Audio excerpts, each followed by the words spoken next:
بسم اللہ الرحمن الرحیم۔ اللہ کے نام سے جو رحمان اور رحیم ہے۔ السلام علیکم ورحمۃ اللہ، نحمدہ ونصلی علی رسولہ الکریم۔ اعوذ باللہ من الشیطان الرجیم، بسم اللہ الرحمن الرحیم۔ رب اشرح لی صدری ویسر لی امری واحلل عقدۃ من لسانی یفقہوا قولی۔ رب زدنی علما، رب زدنی علما، اللہم رب زدنی علما نافعا، آمین۔ سب سے پہلے تو ہم آپ لوگوں سے ایک گزارش کرنا چاہتے ہیں کہ اس چینل کو سبسکرائب کر لیں۔ ویسے تو یوٹیوب پر بے شمار چینل ہیں جو دین کی بات کہتے ہیں، کرتے ہیں، لیکن اس میں بہت ساری باتیں سچی بھی ہوتی ہیں اور بہت سی باتیں جھوٹی بھی ہوتی ہیں۔ اس چینل کی یہ خاص بات ہے کہ اس میں ساری باتیں قرآن اور حدیث سے ہی ہوتی ہیں، اور دوسری خاص بات یہ ہے کہ اس چینل پر جو بھی کہا جاتا ہے وہ اتنا ہی ہوتا ہے جتنا قرآن اور حدیث میں ہے۔ اس میں نہ تو ہم اپنی طرف سے کوئی چیز کو بڑھاتے ہیں اور نہ ہی کسی چیز کی کمی کرتے ہیں۔ اسلامی کیلنڈر، جسے ہجری تقویم بھی کہا جاتا ہے، چاند دیکھنے پر مبنی ہے۔ اس کا آغاز مدینہ منورہ میں پیارے آقا صلی اللہ علیہ وسلم کی ہجرت کے بعد ہوا۔ مختلف مہینے بالترتیب اپنی اہمیت کے حامل ہیں۔ ربیع الاول اسلامی تقویم کا تیسرا مہینہ ہے۔ عربی میں لفظ ربیع کا مطلب بہار ہے، جبکہ الاول کا مطلب پہلا ہے، لہذا مجموعی طور پر ربیع الاول کا ترجمہ پہلی بہار میں ہوتا ہے۔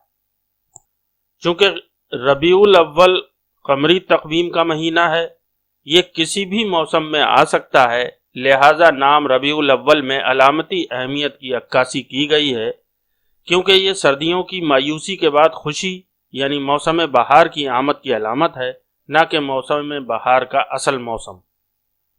ربیع الاول کا نام اس لیے رکھا گیا ہے کیونکہ پیارے آقا صلی اللہ علیہ وسلم کی ولادت سے پہلے ہی لوگ جہالت اور تاریکی کی حالت میں زندگی گزار رہے تھے۔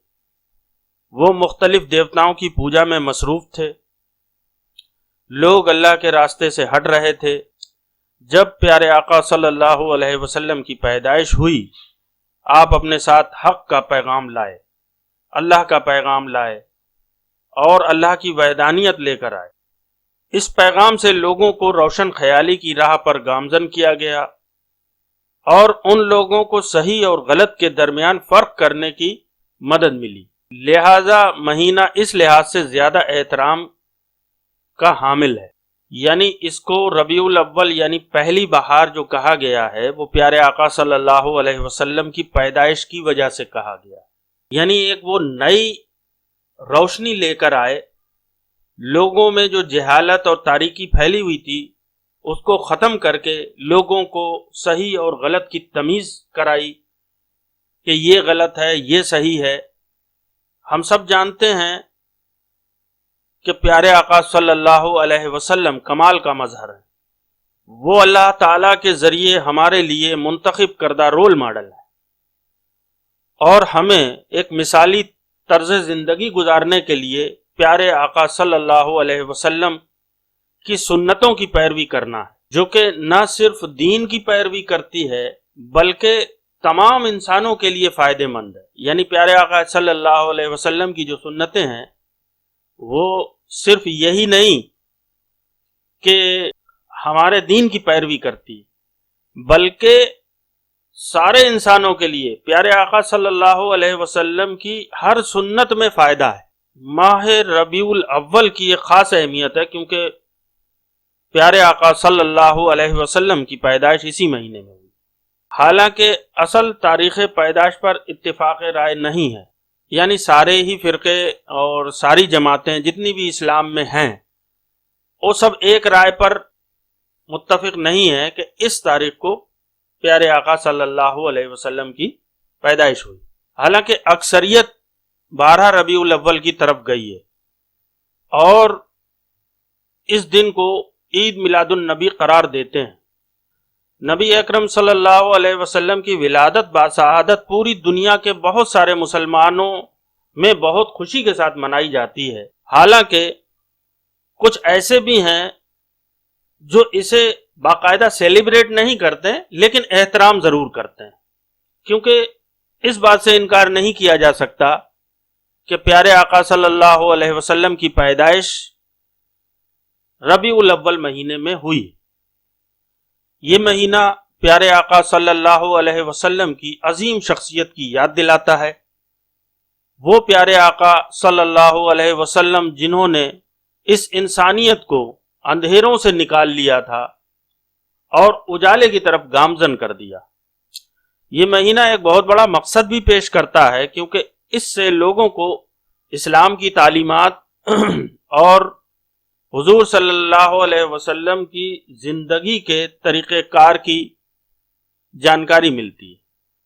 یہ مہینہ یاد دلاتا ہے کہ پیارے آقا صلی اللہ علیہ وسلم پوری کائنات کے لیے ایک نعمت تھے، اور پیارے آقا صلی اللہ علیہ وسلم نے جیسے دوسرے لوگوں کے ساتھ برتاؤ کیا، دوسرے لوگوں کے ساتھ پیش آئے، ہمیں بھی ان کو اپنا رول ماڈل سمجھ کر اسی طریقے سے لوگوں کے ساتھ پیش آنا چاہیے۔ پیارے آقا صلی اللہ علیہ وسلم کی پیدائش کے علاوہ اس مہینے میں اور بھی بہت سارے واقعات ہوئے ہیں، جیسے 1 ربیع الاول ہجرت مدینہ کا آغاز ہوا، 8 ربیع الاول امام حسن رضی اللہ عنہ کی وفات ہوئی، 10 ربیع الاول حضور صلی اللہ علیہ وسلم کے دادا حضرت عبد المطلب کا انتقال ہوا، اور 10 ربیع الاول کو ہی پیارے آقا صلی اللہ علیہ وسلم کی پہلی شادی حضرت خدیجہ رضی اللہ عنہا سے ہوئی۔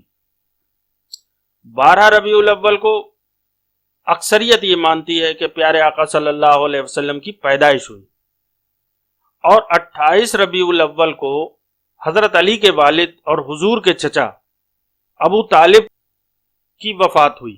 اب اتنے سارے واقعات اس مہینے میں ہونے سے اس مہینے کو یعنی ربیع الاول کے مہینے کو اسلام میں نمایاں اور اہم بنا دیا، اور پیارے آقا صلی اللہ علیہ وسلم کی پیدائش اس مہینے میں ہونے سے یہ دنیا بھر کے مسلمانوں کے لیے خاص سمجھا جاتا ہے، حالانکہ پیارے آقا صلی اللہ علیہ وسلم کی وفات بھی اسی مہینے میں ہوئی۔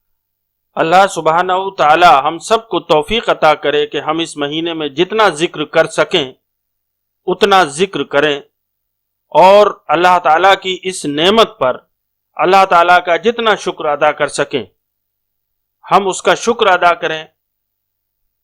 اب ہم اس طرف تو نہیں جائیں گے کہ یہ جشن عید میلاد النبی منانا چاہیے یا نہیں منانا چاہیے، یہ لوگوں کے درمیان بہت زیادہ اختلاف پیدا کرتا ہے، اس لیے ہم اپنی زبان کو خاموش رکھیں گے، اور ہم لوگوں سے یہی گزارش کریں گے کہ اللہ تعالیٰ کا جتنا ذکر کر سکتے ہیں اتنا کریں، اور اللہ تعالیٰ کا جتنا شکر ادا کر سکتے ہیں اتنا شکر ادا کریں۔